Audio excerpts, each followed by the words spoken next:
할렐루야. 오늘도 귀하고 복된 날입니다. 우리 주님의 은혜와 평강이 오늘 또 우리에게 주시는 새 힘 공급하시는 그러한 역사가 우리 가운데 넘쳐나기를 주의 이름으로 축원합니다. 어, 여름 사역들이 이제 쭉 마무리가 돼가고 있는데, 오늘 저녁에 우리 청년들은 고신대학교에서 진행되는 캠프에 또 참여하고, 어제 밤 12시까지 집회하고 기도회하고 12시 넘어서 끝났다고 그래요. 오늘도 아마 그러지 않을까 싶은데, 청년회 때 하나님을 마음껏 찬양하고 예배하고 부르짖고 그런 경험들이 굉장히 중요하다고 생각이 들어요. 그런 경험들 해봐야 뭐 할 수 있으면 산기도도 해보고 그리고 그런 좀 야생의 느낌이 나는 그런 경험들을 좀 해봐야 그래야 작년에 가서도 이게 담대함이 생겨요.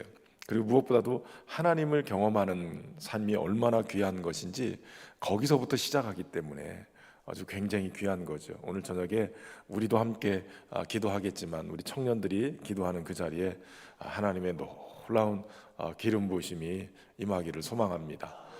몽골 단기 선교관 팀은 이제 테르지에 가서 사역 다 끝내고 오늘 울란바토르 그 시내로 들어왔어요. 오는 과정에서 뭐 여기저기 이제 견학할 것들 견학하고, 울란바토르 안에 또 전승기념 탑이니 뭐 이런데 쭉 돌아보고 그러고 들어와서 아마 내일 낮 비행기로 이제 거제로 이제 들어올 거예요. 그럼 한 5시쯤 돼서 이제 들어오게 되는데, 아직까지는 큰 문제가 없어요. 애들이 다 살아 있어요. 근데 중요한 것은 하나님의 은혜 안에서 이 아이들이 얼마나 하나님이 그 가운데 역사하고 계셨는지, 또 그것을 이렇게 경험하고 목도하는 게 굉장히 중요한데, 소망하기는 우리 성도들이 열심히 기도했으니까 또 그렇게 만나주시는 역사 있으리라고 믿습니다. 그 여전도회가 모인 거죠. 얼마나 감사한지 몰라요. 여전도회가 돌아가면서 모이는 건 좋은데 가운데로 오세요. 가운데로. 다음부터 모일 때는 가운데로. 너무 퍼져 있으니까 남들이 보면 우리 막 전체 다 와서 예배 드리는 줄 알 거예요. 화면은 비치지 마세요. 여기도 끝에서 앉아 있고 여기도 끝에서 앉아 있고, 그래서 와, 꽉 찼겠구나 이런 생각을 할 건데, 뭐 미리 연습시켜서 뭐 좋을 것 같기도 하고. 여러분 참 감사하게 여름 휴가 기간인데 우리 거제가 요 시간대가 되면 막 우리 또 양대 조선소의 직원들이 다 휴가 가니까, 그래서 오늘 저녁에 제가 믿음이 없어서 얼마나 와 있을까, 애들도 다 빠지고 청년들도 빠지고 얼마나 와 있을까 그랬는데, 그래도 기본은 하고 계시는 것 같아요. 그래서 여러분 이게 굉장히 중요한 거예요. 교회의 어떤 영적인 그 틀을 딱 만들어 놓고 거기에 덧대어져 가야 되는데, 이것이 무너지기 시작하면 한도 끝도 없이 무너지거든요. 주신 은혜, 사명, 이거 놓치고 살아가는. 새벽 기도를 이렇게 해보면 새벽 기도에 나오는 우리 성도들 연세들이 꽤 있어요. 오랫동안 새벽 기도를 하시는 분들이에요. 그런데 젊은이들을 보기가 쉽지 않아요. 그리고 이대로 한 10년만 넘어가면 아예 이제 다 연세 들어가시고 젊은 사람이 없는 거예요. 그래도 우리 교회는 주일 낮 예배 보면 젊은 세대들이 굉장히 많아요. 그런데 이런 어떤 새벽 기도나 이런 것들도 이렇게 보면 젊은 세대들이 이렇게 한 번씩 이렇게 나오는 걸 보면 그분들은 한결같이 초신자가 아니에요. 부모 세대의 기도하는 모습을 보고 경험했던 사람들이 새벽 기도를 나오는 거예요.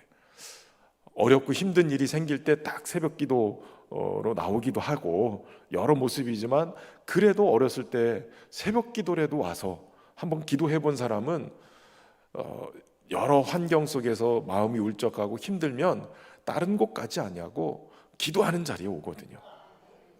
저도 금요 성령 집회에 또 오는 분들도 마찬가지예요.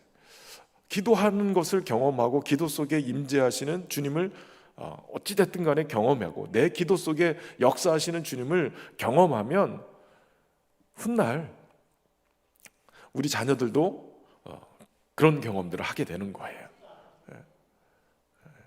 이렇게 우리 집사님처럼 아기를 데리고 와도 이 아이들도요, 엄마하고 함께 금요 성령 집회에 왔다. 그럼 이 아이들이 뭘 모르는 것 같지만 그렇게 해서 크면 나중에 인생의 위기가 찾아오고 어려움이 찾아오고 또 때로는 하나님에 대한 사모함이 팍 밀려올 때 어디를 찾냐면 기도하는 자리를 찾아요. 그러니까 그게 별거 아닌 것 같아. 지금 이거 얘들 내려오면 뭐 아나? 이래도 이 아이들이 훗날 이렇게 보면 어머니랑 같이 가서 기도했던 그 자리. 저는 지금도 제가 신앙생활 이제 막 시작하면서 저희 모교에는 새벽 기도하는 자리, 금요 성령 집회하는 자리가 이런 의자가 아니라 마룻바닥이었어요. 마룻바닥에서 방석 깔아놓고 그렇게 했던, 그리고 부흥회 하면 제 머릿속에도 뭐 이 큰 북 갖다 놓고 큰 북 치면서 부흥했던, 요즘 뭐 이런 악기가 어디 있어요? 그냥 큰 북 하나 그냥 팍 치면서 손뼉 치면서 부흥했던 그런 생각들이 있어요. 근데 그게 별거 아닌 것 같은데 그게 어느 순간인가 내 삶에 신앙의 어떤 야성처럼 내지는 어떤 습관, 이게 경험들이 이렇게 쫙 쌓이는 거예요.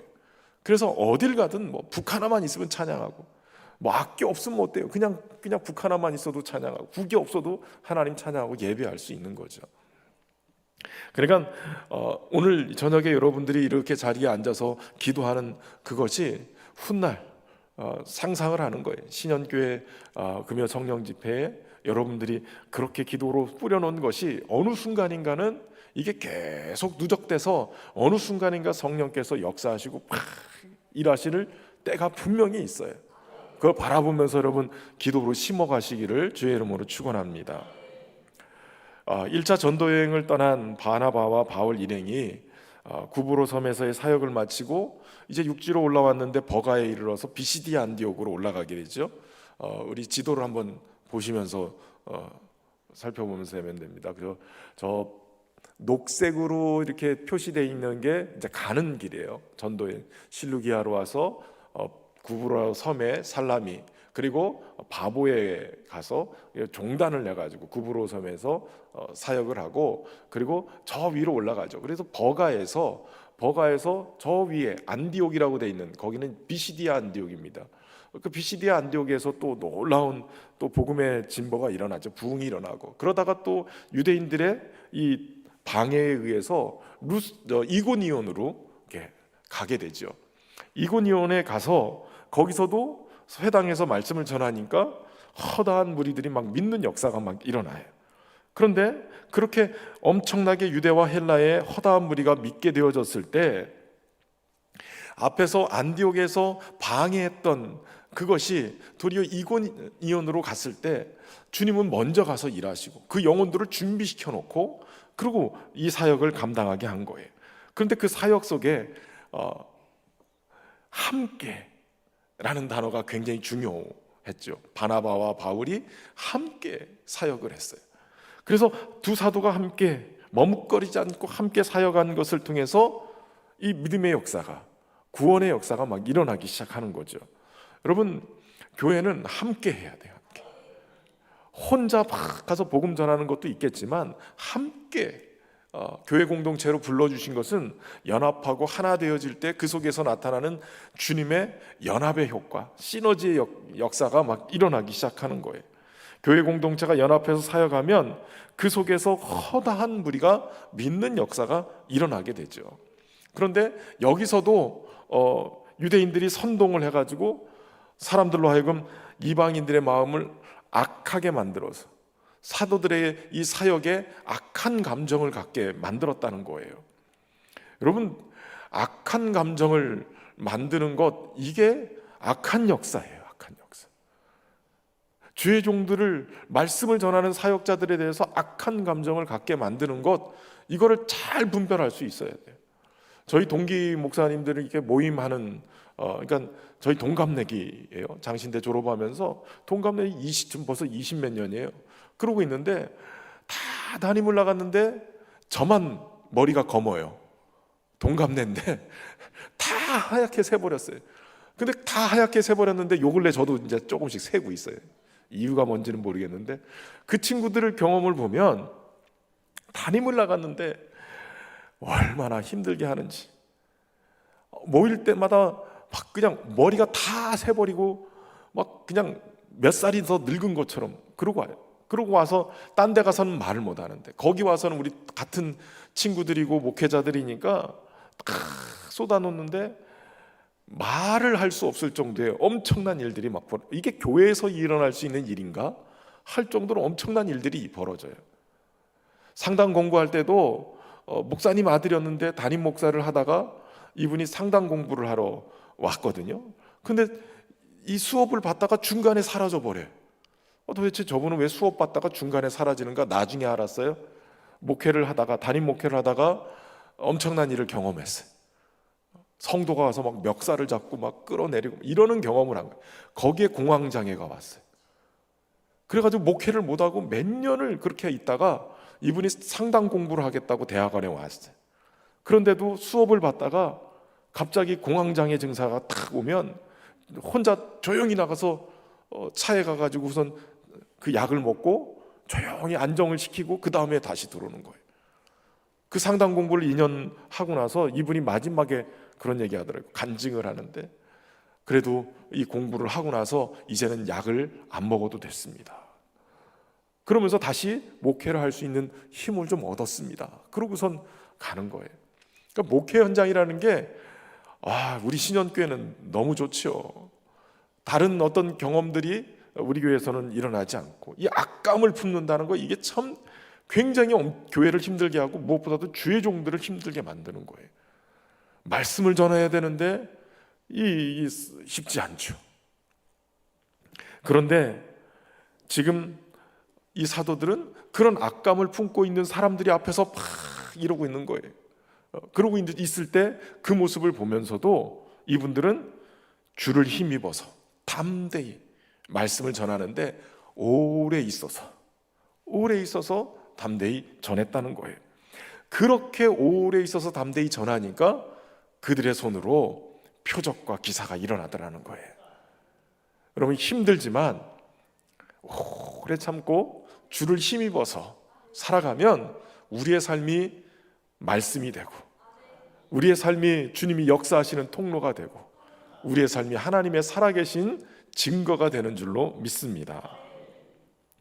그렇게 하나님의 역사하심을 보고 바울과 바나바 일행은 루스드라에 도착하게 되는 거예요. 아까 이고니온 그 지도에서 본 것처럼 이고니온에서 루스드라로 또 내려가게 됩니다. 오늘 본문의 8절에 보면 루스드라에 가서 보니까 발을 쓰지 못하는 한 사람이 앉아 있는데 나면서 걷지 못하게 되어서 걸어본 적이 없는 사람. 그러니까 나면서부터 그냥 표현이 좀 거칠지만 앉은뱅이가 되어 있는. 그래서 나면서부터 걷지 못한 한 번도 걸어본 적이 없는 사람. 이 사람을 경험하게 되는데 바울이 이 나면서부터 걷지 못했던 이 사람을 고치는 역사가 일어나게 되어져요. 여러분 주님이 기적을 행하시고 병고침을 행하시고 그러셨는데 성령 받은 제자들도 동일하게 그 사역을 해요. 베드로도 가서 나면서부터 걷지 못했던 성전 미문에 앉았던 사람을 일으켜 세우잖아요. 그리고 가는 곳곳마다 빌립도 그렇고 여기저기 사역들을 하는 곳곳마다 기사와 이적들이 막 나타나는 거예요. 병고침의 역사가 일어나는 거예요. 그런데 오늘 본문에도 바울도 성령 충만 받고 가는 곳곳마다 말씀 전하면서 반대가 일어나고 어려움이 일어나도 담대하게 그 말씀을 증거하고 오래 참아서 말씀을 증거하고 견뎌내니까 하나님의 역사가 막 일어나기 시작하는 거예요. 여러분 하나님은 오늘도 자신을 믿는 자들, 주님을 따르는 제자들 동일한 능력을 부여해 주시는 거예요. 세상으로 보내시는 이 제자들을 그냥 홀로 주지 아니하고 성령님이 함께 능력과 함께 동행해 주셔서 그 능력을 부어 주시고 일하게 하시는 거예요. 전도사 때예요. 아이들 데리고 수련회를 들어갔어요. 원래는 담임 목사님이 메인 강사였는데 목사님이 어떤 일 때문에 다른 곳에 가셔야 되는 상황이라 갑작스럽게 제가 아이들 데리고 중고등부 아이들 데리고 수련회 기도원에 들어가가지고 수련회를 인도를 해야 되는데 그 교회에 있는 기도원에 들어가 있는 거예요. 아주 산골로 들어가서 기도원이라고 하지만 그냥 조그맣게 지어놓은 것이고, 그냥 사택이 있고 뭐 이런 방들 몇 개 있고 이런 정도에, 그런데 그곳에 들어갔는데 저녁 집회하고 뭐 해야 되는데 이 고등학교 학생 하나가 떼굴떼굴 굴는 거예요. 배가 아파서 죽겠다는 거예요. 그런데 거기서 지금 데리고 저 논산 어디 시내 쪽 가려면은 1시간을 들어가야 돼. 이게 이러지도 못하고 저러지도 못하고 이걸 어떻게 해야 되나. 근데 그때만 해도 제가 담대했거든요. 전도사지만 담대하고 도저히 안 되겠다, 이거 감당이 안 되겠다. 그래도 하나님이 이 사명을 맡겨주시고 여기 책임자로 주셨으니 안 되겠다, 주님이 나에게 주신 권위를 가지고 기도해야 되겠다. 그러고선 그 아이의 배에다가 손을 얹고 기도를 했어요. 하나님, 집회를 해야 되는데 얘를 데리고 나갈 수 있는 상황도 아니고, 하나님은 이 아이가 은혜 받게 해주시고 치유해 주시고 우리가 모두 하나님 살아계심을 보게 해주십시오. 그러고선 기도를 했어요. 나섰을까요, 안 나섰을까요? 나섰으니까 얘기하시죠. 하나님이 치유하시는 거예요. 여러분, 어떤 치유의 능력을 받아서 그 사명을 또 감당하는 은사자들도 있어요. 그러나 후안 카를로스 오르티즈 목사님이 한번 집회할 때 그 얘기를 하시더라. 하나님은 이미 예수 그리스도와 함께 우리에게 모든 것을 주시지 않았겠느냐. 여러분, 그 모든 것 안에는 성령의 은사, 성령의 열매 다 우리에게 주신 거예요. 우리에게 이미 다 주셨어요. 은사를 다 주셨는데 그걸 내가 사명을 감당하느라고 또 필요한 대로 구하고 찾아 쓰면 되는 거예요. 여러분, 교사로 임명했을 때 가르치는 은사 이미 하나님이 예수님 안에서 우리에게 다 주신 거예요. 찬양대가 찬양하는 찬양의 은사 이미 찬양대 세워놓으면 하나님이 그 은사를 주시는 거예요. 그래서 그 은사를 이미 주셨음을 믿고 구하면 그 은사가 막 개발이 되기 시작하는, 그러니까 필요대로 하나님 앞에 구하면서 살아갈 수 있길 바랍니다. 섬김의 은사, 사랑의 은사, 뭐 여러 은사들 필요하잖아요. 필요한 대로 구하세요. 하나님이 꼭 필요한 대로 우리에게 그 사명을 감당할 수 있도록 주실 줄로 믿습니다. 근데 중요한 것은 여러분, 우리가 성령 충만을 받아야 될 이유는 바로 이런 은사들이 막 나타나면서 내가 잘났다 이거 나타내기 위해가 아니라 나는 가려주시고 우리 주님이 드러나는 그 일을 하기 위해서예요. 여러분, 성령 충만하지 않으면 은사만 가지고 자기를 자꾸 드러내요. 그러나 성령 충만하면 주님이 드러나는 거예요. 복음을 전했는데 그 복음의 증거가 바로 은사로 나타나고 주님이 살아계시다는 것이 나타나고 우리 주님께 영광을 돌리는 일로 나타나야 되는 거예요. 근데 여기서 중요한 것은 바울이 이 루스드라에서 나면서부터 걷지 못한 사람을 주목했다. 그런데 이 사도행전을 기록한 사람이 누구예요? 누가 기록했어요? 예? 누가 기록했다고요? 누가가 했다고요? 누가의 직업이 뭐예요? 의사예요. 그러니까 누가가 의사이기 때문에 어떻게 보면 정확한 진단을 했을 거예요. 이 사람은 나면서부터 아예 걸어본 적이 없는 그런 사람이다. 발을 쓰지 못하고 나면서부터 걷지 못하고 한 번도 걸어본 적이 없다. 이 말 계속 반복하는 걸 보면 그냥 그 자체로는 어떤 치료의 가능성이 없는 그러한 절망적인 상태라는 것을 보여주고 있는 거예요. 그런데 최악의 절망적인 상태인 그에게 어떤 복음이 증거가 된 거예요? 바로 예수 그리스도를 통해서 그가 걷게 되어졌다는 거예요. 주님을 증거하는 사도를 통해서, 복음을 전하는 그 사도를 통해서 그가 걷게 되어졌다는 거예요. 그런데 여러분 여기 잘 보셔야 돼요. 바울이 그를 고칠 때 그냥 고친 게 아니었어요. 바울이 그를 주목해 보니 구원받을 만한 믿음이 그에게 있는 것을 보았다. 9절에 이렇게 말씀하세요. 주목해 보니 구원받을 만한 믿음이 있는 것을 보았다는 거예요. 여러분, 이 사람이 구원받을 만한 믿음이 있었다. 여러분, 구원과 믿음은 굉장히 중요한 상관관계가 있어요. 마태복음 9장에도 보면 12의 혈루병 걸린 여인, 그 여인이 예수님의 뒤에 가서 옷자락을 만지잖아요. 예수님 그 옷자락만 만지면 내가 낫겠다. 이미 전 재산을 각종 의사에게 가서 다 치료비를 쓰고 다 날린 사람이에요. 아무것도 형편없는 사람이 돼버렸죠. 그런데 예수님의 옷자락에 손을 대요. 그 손을 댈 때 예수님이 그 여인을 찾아내고 돌이켜서 뭐라고 말씀하시냐면, 따라 안심하라, 내 믿음이 너를 구원하였다 하셨어요. 여자가 그 즉시 구원을 받으니라. 예수님이 그 여인에게 자신의 능력이 나간 것을 아셨어요. 여러분, 믿음은 주님의 능력을 내 삶 속에 경험하게 만드는, 자석처럼 끌어당기는 능력이 있어요. 그리고 예수님이 내 믿음이 있다는 거예요. 내 믿음이 너를 구원했다. 가나안 여인도 마찬가지죠. 마태복음 15장에 보면 자녀의 떡을 취해가지고 개에게 주는 것이 마땅치 않다. 그런데도 예수님, 개들도 상에서 떨어진 떡 부스러기를, 빵 조각을 먹습니다. 그 믿음을 보시고, 여자여 내 믿음이 크도다, 내 소원대로 되리라 하시니 그때로부터 그의 딸이 나으니라.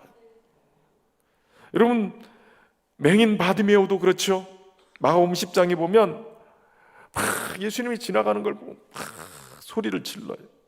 그때 예수님이 가라, 내 믿음이 너를 구원하였느니라 하시니 그가 곧 보게 되어 예수를 길에서 따르느니라. 여리고의 맹인도 마찬가지예요.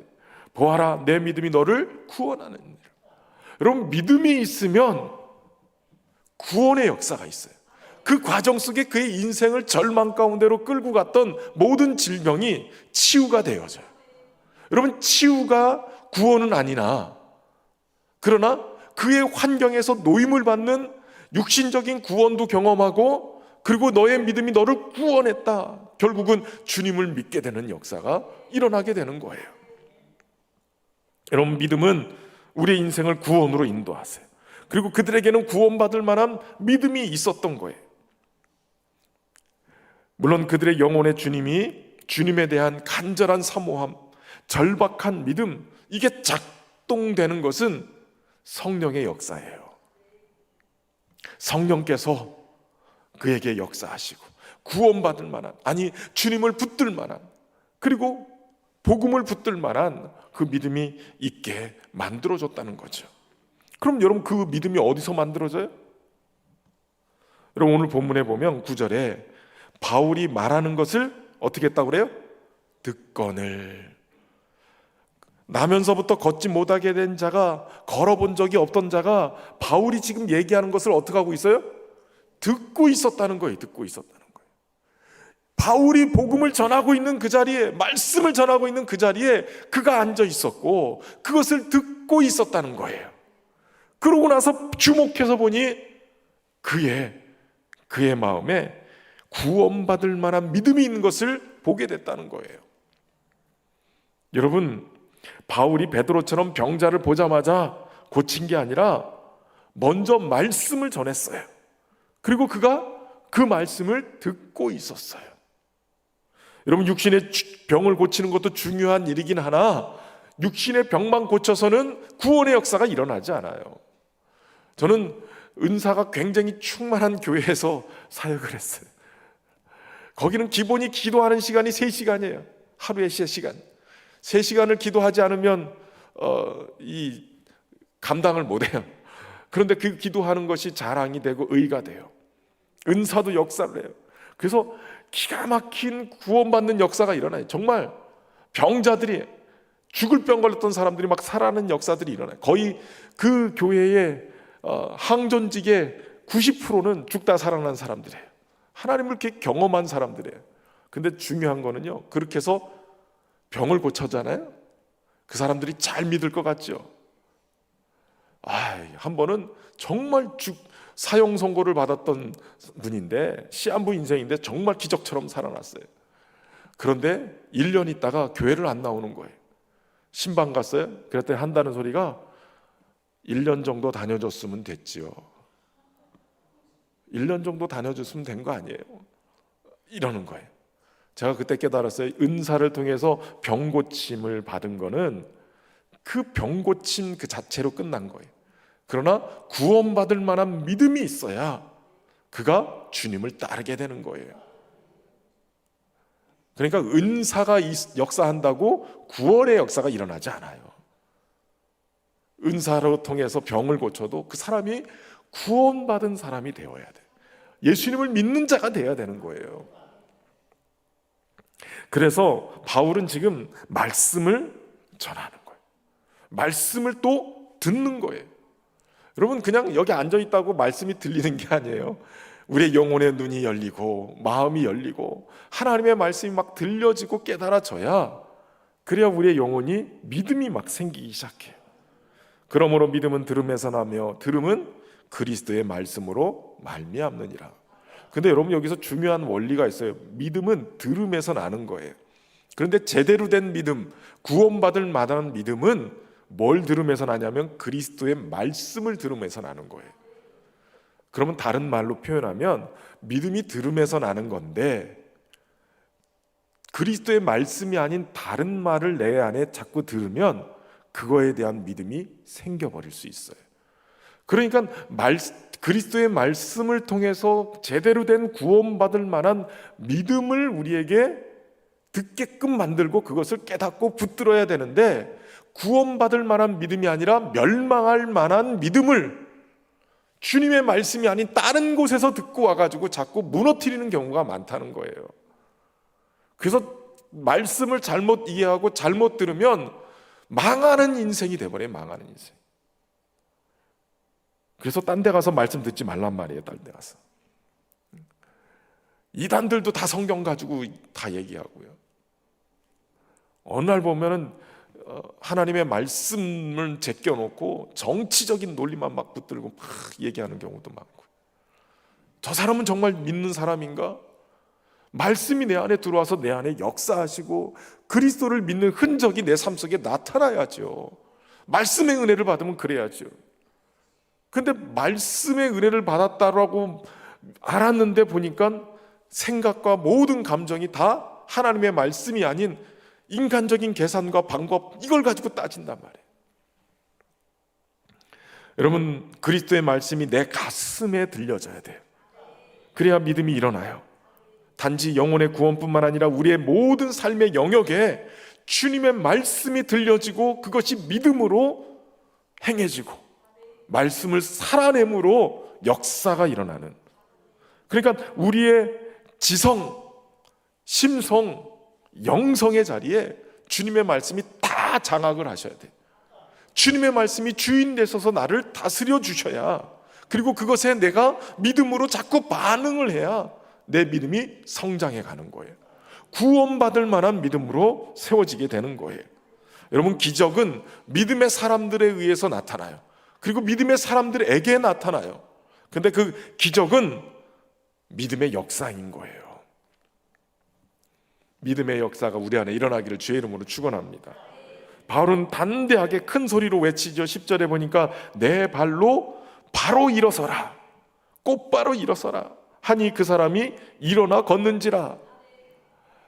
여러분, 평생 한번 일어나 보지도 못하고 걸어본 적도 없는 사람에게 소망은 무엇이었을까요?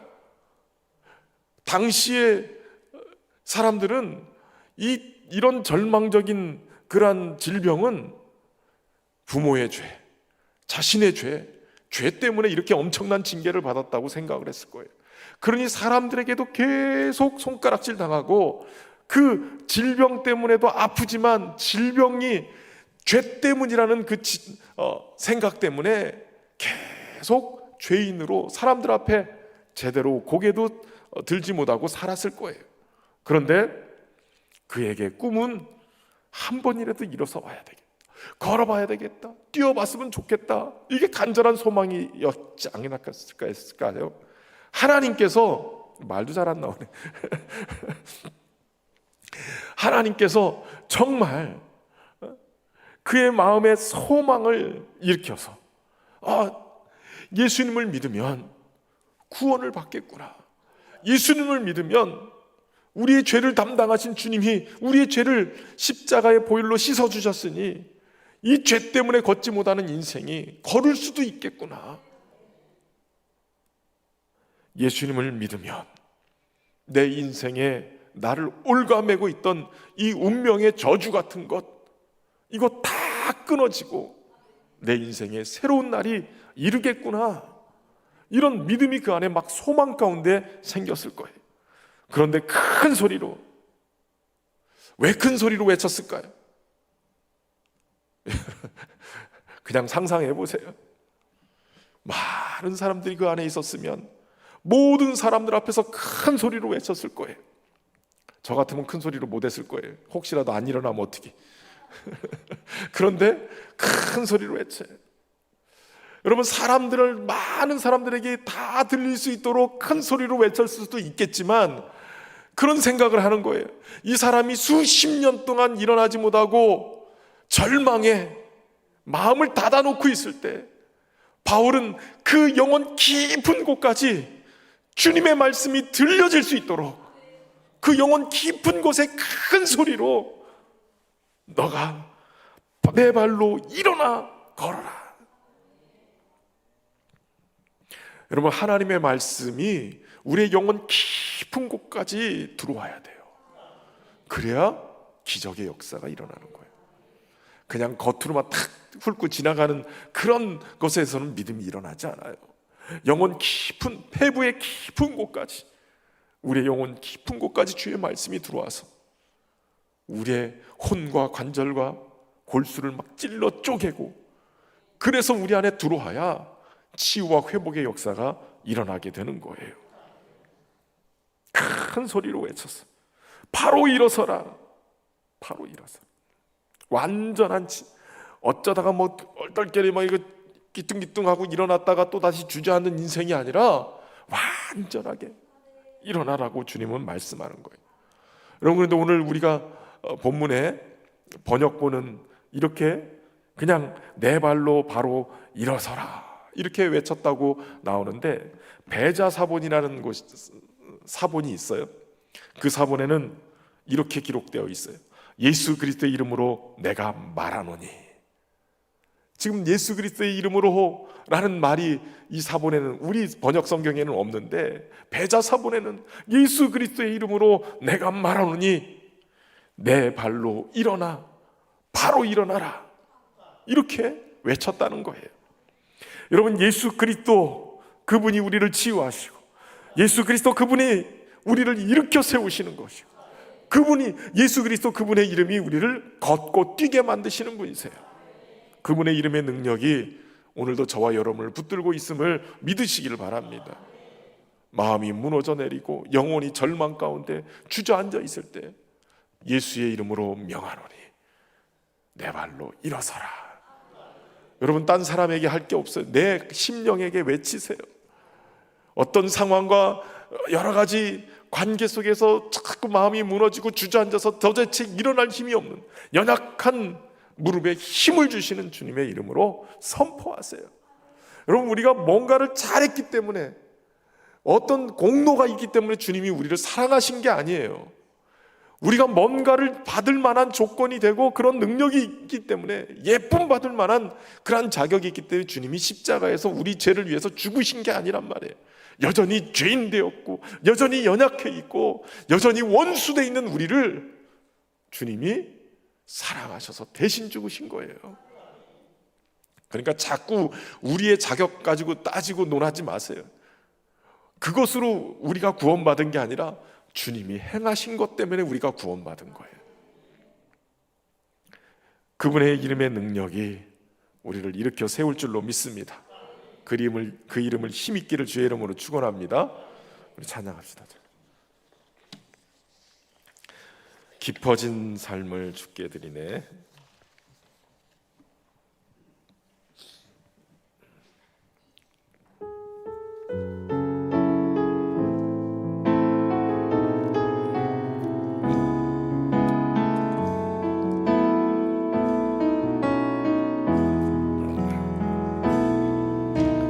은혜로 날 보듬으시고 사랑으로 품어주셔도 내 마음 한 자락도 지키지 못하는 이 모습 부끄럽습니다. 따스한 곁을 내어주신 주님 앞에 나아갑니다. 표현 못할 은율로 나를 붙드시는 주 이름만 바라봅니다. 매일 마주한 슬픔을 견뎌나가며 주 예수의 마음을 닮아가네. 두려운 걸음마다 주가 동행하니 주 의지하며 오늘을 건네.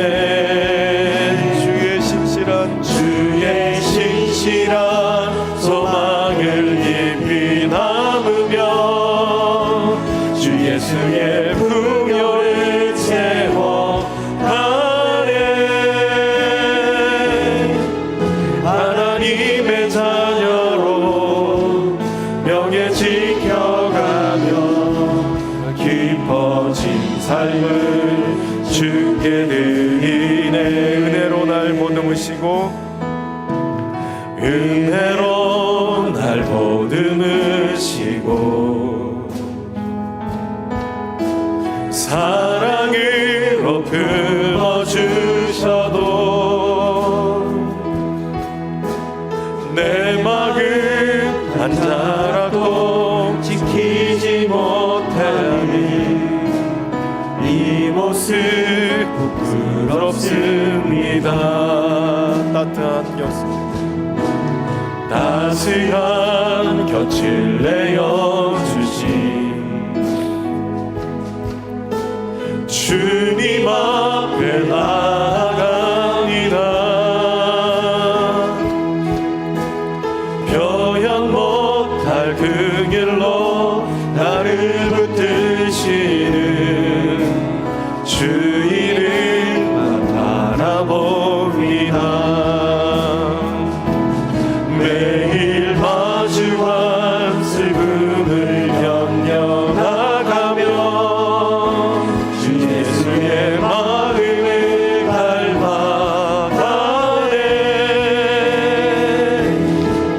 두려운 걸음마다 주가 동행하니 주 의지하며 오늘을 건네.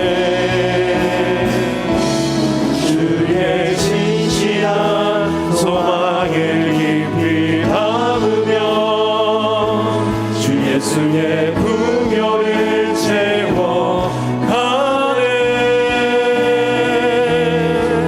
하나님의 자녀로 명예 지켜가며 깊어진 삶을 주께 드리네.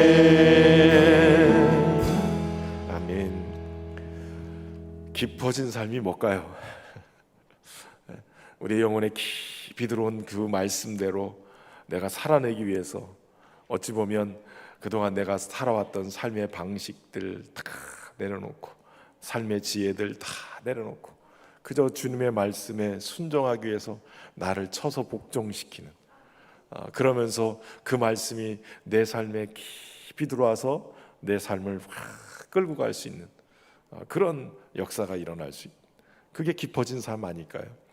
그냥 주님의 말씀이 더 내 안에서 역사하는, 여러분 저와 여러분이 그러한 깊어진 삶을 주님 앞에 올려드릴 수 있기를 바랍니다. 자신들의 눈앞에서 놀라운 기적이 일어나는 것을 본 무리가 난리가 났어요. 신들이 사람의 형상대로 우리 가운데 내려오셨다. 당시에 이 헬라인들은 다 신론을 가지고 있죠. 하늘에 있는 신들이 인간 세계로 내려와서 같이 살기도 하고 또 그렇게 또 자녀를 낳기도 하고 막 이래서 그러한 그 그리스 신화에 나오는 그러한 신관이 있었어요. 그런데 지금 보니까 이 바울 일행이 하는 모습을 보니까 기적이 일어나는데 이건 신이 내려온 거다 이렇게 생각을 한 거예요. 바나바는 제우스라고 하고 바울은 말하는 자이기 때문에 헤르메스다 이렇게 하는 거예요. 여러분, 여기서 나면서부터 못 걷게 된 이 사람을 고친 기적을 보면서 그들은 정말 신이 내려온 거다, 제우스다, 헤르메스다 그러면서 막 이렇게 추앙을 하는데, 더 나아가서는 여기에서 제사장들이 쫓아와서 소와 화관을 가지고 와서 아예 그들 앞에 제사를 드릴 생각을 했다는 거예요. 바울 일행이 주님을 나타내야 되는데, 우리 하나님을 드러내고 예수 그리스도의 능력을 드러내려고 여태까지 외쳤는데, 그런데 사람들은 그것을 도리어 바울 일행이 신이 내려온 것처럼, 그래서 그들을 우상을 숭배하듯이 그렇게 숭배의 대상으로 만들어버린 거예요. 이에 바울이 옷을 찢어버려요. 옷을 찢습니다. 이 옷을 찢는 것은 실망, 혐오, 증오, 그리고 공포, 분노 이런 감정들을 막 나타날 때 쓰여지는데, 특별히 이들은 자신들을 신으로 모시는 저들의 모습을 보면서 참담한 그런 마음을 갖게 된 거예요. 참담한 거예요. 하나님 외에는 누구도 신의 대우를 받아서는 안 되는 거예요. 주목받기를 원하는 사람들은 도리어 그걸 주목을 받죠. 사실은 내가 하나님 자리에서 자꾸 추앙을 받으려고 해요. 그거를 막 그 시선을 즐기는 사람들이 있죠. 여러분, 주의 일을 감당하는 사람들, 특별히 믿음의 사람들은 이걸 정말 조심해야 돼요. 나를 통해서 주님이 역사하셨는데 주님이 드러나지 않고 내가 드러나는 경우가 있어요. 다시 말하면 주님께로 향해야 될 영광을 내가 가로채버리는 거예요. 여러분, 이사야 선지자는 이렇게 선포하고 있어요. 나는 여호와니 이는 내 이름이라.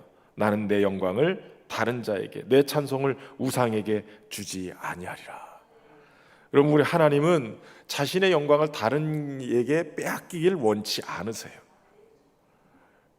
특별히 예배 인도자들이 주의해야 될 부분이 있어요. 예배 인도자들, 요즘은 신학교가 한동안 막 지원율이 뚝뚝뚝 떨어져 가지고 전국의 신학교가 다 그냥 막 미달되고 막 이랬다는 거예요. 장신대도 거의 한 7대1 막 이러던 게 지금은 뭐 1점 몇 대 1 막 이렇게 떨어졌다가 최근에 갑자기 이렇게 많이 올라갔대요. 이게 장신대뿐만 아니라 지방 신학교는 많이 줄었지만 그래도 신학생들이 다시 올라왔다는 거예요. 그래서 이유를 분석하는데 그 이유가 뭐냐? 그랬더니 그 이유 중에 가장 결정적인 게 요즘 위러브 이런 찬양팀들 있잖아요. 이런 찬양팀들이 굉장히 많이, 다니엘 기도에도 보면 유명한 찬양팀들이 막 나와가지고 찬양 인도를 하잖아요. 그 찬양팀들이 막 나오니까 그 팀들이 막 요즘 마치 아이돌 그룹처럼 막 선망의 대상이 되는 거예요. 그래가지고선 신학을 다른 것이 아니라 신학을 하는 이유가 이걸 때문에 하려고 하는 사람들이 늘어났다는 거예요. 어찌됐든 간에 하나님이 또 그걸 선하게 또 사용하실 수도 있는데, 그런데 예배 인도자들 특히 주의해야 될 것이 주님께로 올라가야 될 찬송과 영광이 자꾸 사람을 향해서 만들어주면 안 돼요. 인도자들은 나는 없고 주님이 보이게끔 인도를 해야 돼요. 그냥 주님께 올라가야 될 찬송을 자꾸 사람이 영광을 받으려고 하면 그러면 그 예배 인도는 아닌 거예요. 악기 멤버들도 마찬가지. 드럼 특히 드럼이 갑자기 막 찬양 인도를 막 하는데 막 드럼 기각기를 막 화려하게 막 돌리는데 성도들이 주님께로 막 집중하다 드럼 소리에 막 이렇게 놀래가지고 거기를 자꾸 쳐다보게 하면 안 돼. 일렉 기타 막 이러고선 갑자기 주님께로 막 집중되던 시선을 딱 빼앗기면 안 돼. 저는 지휘도 했거든요.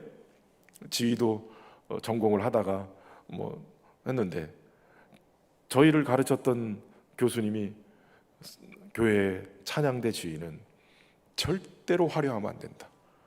연주의 지휘는 막 이러면서 막 해도 되지만, 교회 찬양대를 지휘하는 지휘자는 기본 박자만 하면 된다. 들어가야 할 때 탁 사인 주고 그런 것만 해야 되지, 절대로 하나님 앞에 올려드리는 찬양을 지휘자가 시선을 빼서는 그거는 하나님 앞에 올려드리는 찬양이 아니다. 제 말이 틀려요? 맞죠? 굉장히 중요한 원리예요. 여러분, 예배 시간에 우리의 시선을 주님께로 향해야 될 것을 빼앗는 것은 다 잘못된 거예요. 우리의 찬양은, 우리의 예배는 오직 주님께로만 향해야 돼요.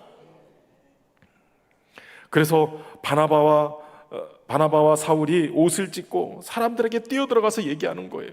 우리도 여러분과 같은 성정을 가진 사람이다.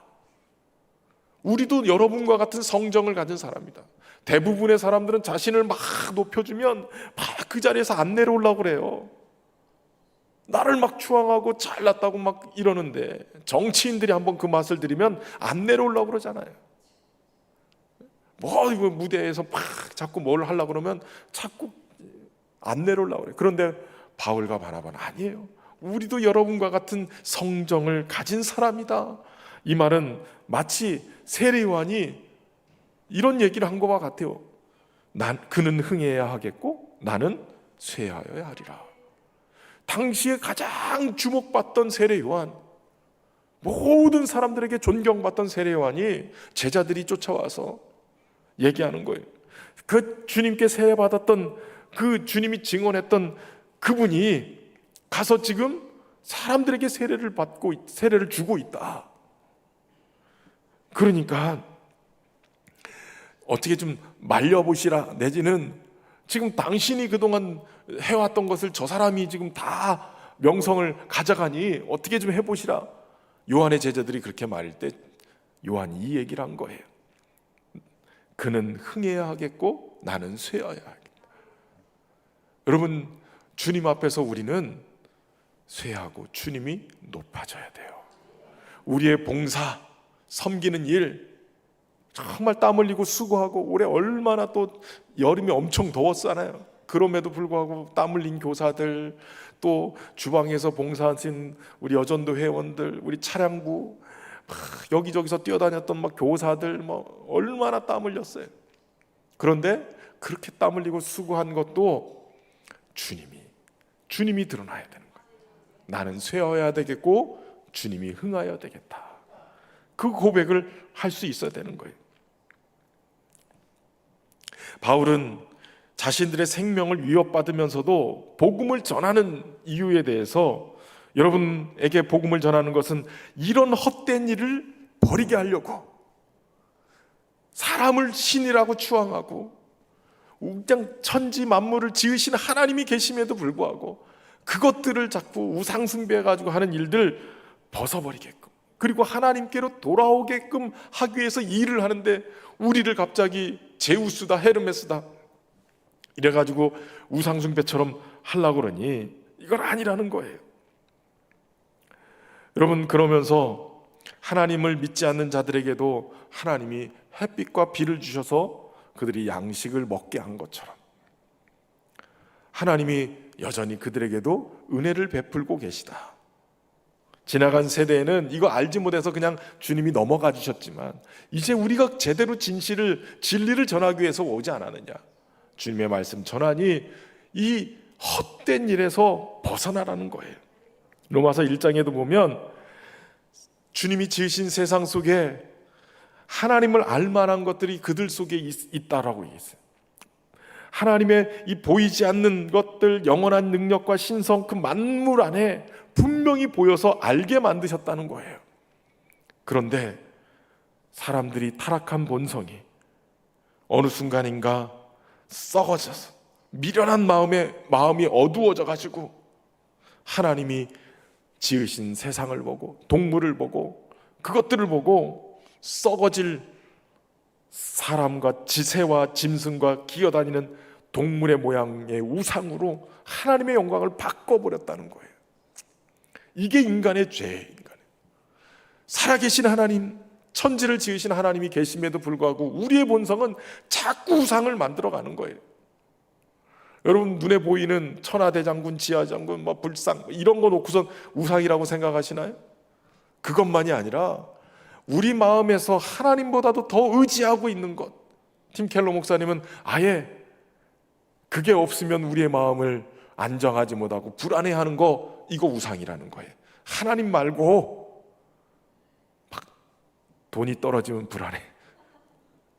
인간관계에 누가 딱 떨어져 있으면 그 사람을 못 보면 불안해. 다 우상이라는 거예요. 내가 의지하고 마음의 평안을 얻고 있는 것, 하나님 말고 다른 것이 있으면 그거 다 우상이라는 거예요.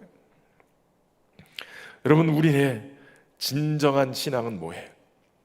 우리가 살아계신 하나님을 제대로 믿고 있는가 돌아볼 수 있기를 바랍니다. 그리고 오직 하나님께만 영광을 돌리는, 나는 쇠하지만 주님이 흥하시는, 주님이 영광 받으시는 그 길에 쓰여지는 외치는 소리와 같은, 광야에서 외치는 소리와 같은 저와 여러분의 삶 되기를 주의 이름으로 축원합니다.